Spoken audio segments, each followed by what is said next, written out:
What's going on, everybody? Welcome back to another Ramble video. The Eastern Conference Finals just ended, and it was almost a historic comeback for the Boston Celtics after falling down 3-0 against the Miami Heat. The Celtics bring it back to a 3-3 series tie, and I thought the Heat were doomed.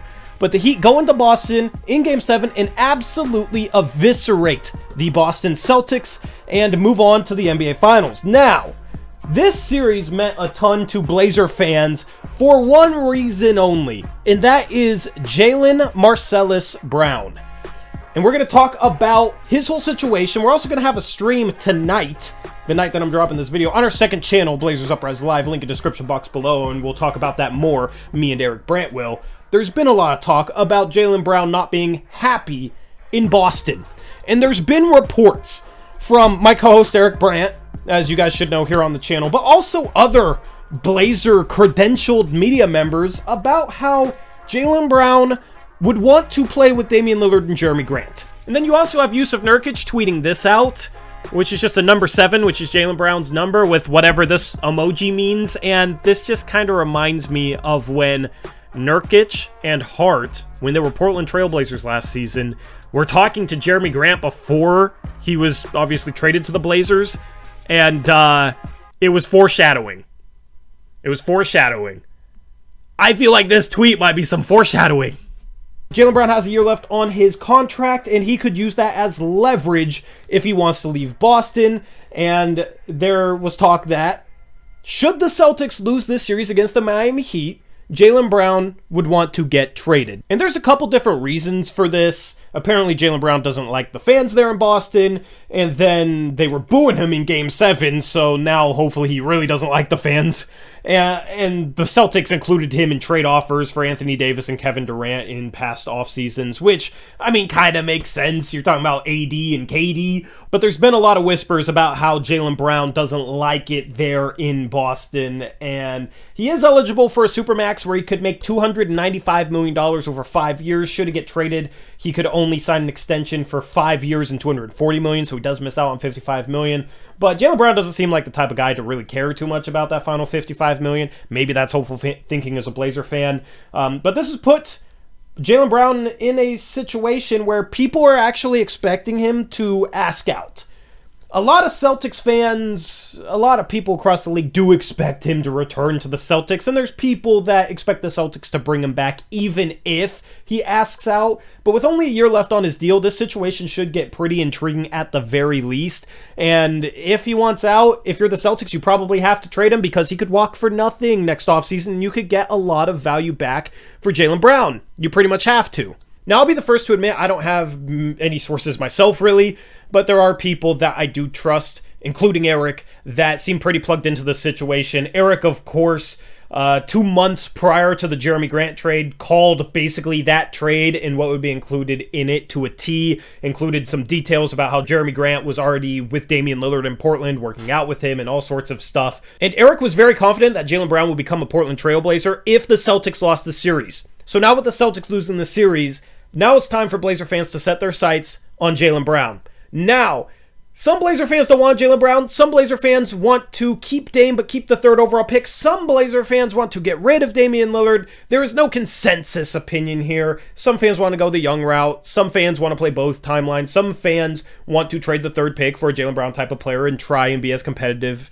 for the next couple of seasons. And I think it's a very clear-cut trade in terms of what it would be for Jaylen Brown. I think it would be good value for the Boston Celtics. It would be Anfernee Simons and the 3rd overall pick in this year's draft. Portland moving up in the lottery does help them a lot. And I've heard Celtics fans say, oh, the Celtics are trying to win now. They wouldn't want the 3rd overall pick. That doesn't make any sense. They wouldn't trade Jaylen Brown for such a package. But should Jaylen Brown leverage the last year of his deal to get out of Boston, and should Jaylen Brown want to play with Damian Lillard and Jeremy Grant, which is the rumor right now, then Jaylen Brown could influence his way to Portland. And I think in that scenario, this package, this trade package, is actually very, very solid value for Boston because they could do one of two things. They could go the young route, as Jason Tatum's still only 25. 25, has a long future ahead of him. Anfernee Simons, 23. I think Anfernee Simons, if he ended up getting traded to the Celtics, would be an all-star in the next couple of seasons. I think that kid is the absolute truth. But then you get the third pick as well. If that's Scoot Anderson, could start him next to Simons in the backcourt with Tatum. That could be a deadly trio long-term, assuming Scoot becomes everything that people expect him to be. Or you can get Brandon Miller, and he can kind of replace that Jaylen Brown role. And, the Celtics don't really miss a beat there.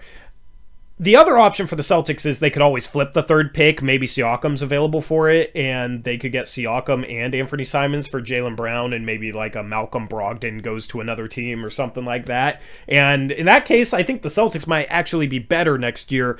I know a lot of Blazer fans want Pascal Siakam, but I don't think he's that good of a fit. The Blazers' biggest issue is perimeter defense, and Pascal Siakam doesn't really help with that. His screen navigation is closer to Jeremy Grant's. Both those guys struggle getting through screens, and a big part of it is that they're like 6'9". It's harder to get through screens when you're bigger like that. And the Blazers need a good on-ball defender, a good point of attack defender, and Jaylen Brown, I think, can be that. He's become a little bit inconsistent, but part of that could be him not being totally happy there in Boston. I think bringing Jaylen Brown into Portland could help kind of re-energize him on the defensive end. He's shown some very good perimeter defense, some good on-ball defense throughout his career. He's been a good on-ball defender, so bringing him into Portland kind of helps solve an issue, and he's also a good rebounder for a small forward, and that's the other issue that the Blazers were facing this past season was they couldn't rebound the ball. So Jaylen Brown, I think, would be a very solid fit for Portland, and I think that package of Simons and the third overall pick for the Celtics could make a lot of sense because they could go in a couple different directions timeline-wise in terms of like playing for a 5 to 8 year window or flipping that third pick and maybe getting a better team next season than they had this year and being the cream of the crop in the Eastern Conference. So as far as the Celtics go, I think that package is solid. I think it makes sense. Another thing that I've seen in regards to the series is fans starting to underrate Jaylen Brown, and it doesn't really make much sense to me. He didn't have a good series whatsoever, but Jaylen Brown was really good earlier on in the playoffs, and he's proven, and he proved last year, that he can be the number 2 on a championship caliber team. The Celtics almost won the championship last year with him as the number 2 player. He's proven that he can be the number 2 player on a contending team. So I don't understand fans using one series in which he struggles, and apparently he had a hurt hand that he hurt in Game 7 of the semifinals. I don't understand fans using this series in particular when Jaylen Brown has been very solid to great in the playoffs the past couple of years. I don't understand using his struggles against him and acting like he's not good, acting as if he didn't deserve to be second-team All-NBA this year. Jaylen Brown averaged 27.7 rebounds, 3.5 assists. He's one of the best slashers in the league, in my opinion. Had a little down year shooting the ball, but has been a solid three-point shooter.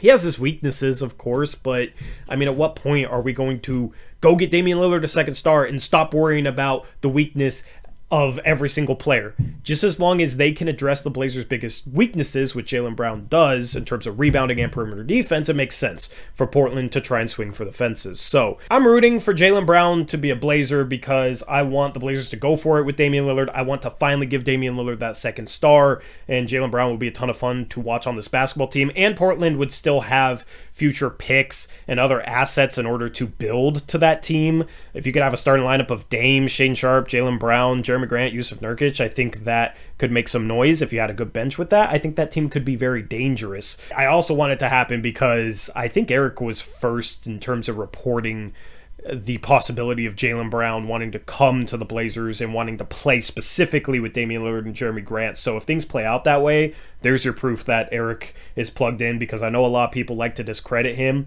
but I've seen enough to believe him. You know, it'd be nice to see Eric get a little bit of credit for having a scoop as my partner here on this channel. It's always fun to see him, you know, succeed and be able to provide some insight to you guys, because that's really what it's about. We want to bring you guys a level of insight. We're not credentialed media members and we don't have connections that other people do, but if we're still able to bring scoops, I think that obviously raises the quality of our content. And, you know, we always strive to bring you guys the best content here at Blazers Uprise, whether it's graphics, whether it's videos, whether it's insight from Eric. So if this Jaylen Brown thing truly does play out how I'm expecting it to play out, then it's going to be a fun summer here in Blazerland. And I want a good season next year. I understand that there will be people in this comment section saying, Just trade Dame. Jaylen Brown isn't worth a third pick. I understand those arguments, whatever. Me personally, I think if the Blazers get Jaylen Brown, they're going to be a good team next year. I've been waiting in the 4 years since I started this channel. I started this channel in May of 2019. They've only won 3 playoff games since I've started this channel. I want to be doing post-game shows in May next year. That could happen if the Blazers get Jaylen Brown. I truly believe in this roster if the Blazers are able to add Jaylen Brown. I like the fit. I think it solves issues. And then the Blazers would have assets to build the bench. And hopefully Joe Cronin could come through in that regard. Let's get Dame that second star and let's go for it. Okay? I will be very bummed if we don't get Jaylen Brown. I want to see Jaylen Brown in a Blazer uniform next year. And at this point, I'm kind of expecting it. Maybe that's a little bit too optimistic, but I'm kind of expecting it. So we'll see what happens. This is going to be fun to see this play out. Thank goodness the Heat took care of business and did not have one of the biggest choke jobs in the history of sports, because it was looking dire there for a second. I mean, the Blazers are kind of cursed. They feel cursed, and it got to the point where it was like, oh wow, Dame could have his second star. Dame could finally get his second star, a guy he wants.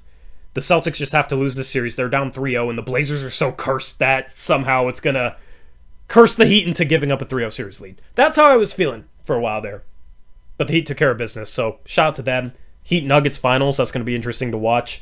I think the Nuggets are going to take care of business, win their first championship, but that team is just Jokic and, Jamal Murray's like a fringe all-star, and then it's a bunch of role players. So get Dame, who I think is still a top 10 player, get him a arguably top 20 player, in my opinion, in Jaylen Brown, and get him good role players as well. Jeremy Grant is fine as a number 3. Get him a good bench. If Sharp pops too, there's no reason why that team can't make noise next year. So that's what I'm rooting for. That's what I want to see. I want to have fun on this channel next season, and I want you guys to have fun as well. Anyway, thank you for watching. Let me know what you think about Jaylen Brown. As I said, on our second channel, we'll be live streaming talking about him later tonight in about an hour from now. So hopefully you're there for that. We'll take your questions on it. If you have any questions from this video, you can go over to our second channel and ask those on the live stream. Anyway, with that being said, I'm out of here. I'll catch you